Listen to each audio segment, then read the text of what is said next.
Here's a great picture of a band. Let's add a sax player to the scene, and he doesn't look at all like he belongs here. We'll go to Image Adjustments, and we'll choose Match Color. Let's make the source this document, and we'll choose the background layer. That's much too strong in effect. So let's take the luminance value down and the car intensity down. That's still either too strong, so we can fade between the original image and this version. And now he looks much closer in tone to the background. Now let's add the blur to this filter, Blur Gallery, and we'll choose Path Blur. Let's move the endpoints and apply a curve to the blur, so we get some swinging movement on the saxophone. We can select the endpoint, and now we can increase or decrease the blur with a head-up display control.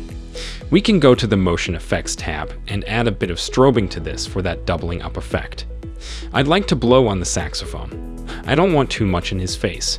Let's put them another path at the top here. Select the endpoint and reduce the amount of blur on this one. And we can reduce the amount of blur on the other endpoint to put his face into clearer focus. Finally, let's fix that jacket by selecting the brush tool. Change the mode to color will lock the transparency of this layer. I'll sample a color from the background and paint the jacket pink. If you like this, please subscribe for this channel. If this video helpful to learn quickly, hit the like button, and also don't forget to subscribe to our channel and hit the bell icon. Then you won't miss any upcoming tutorials.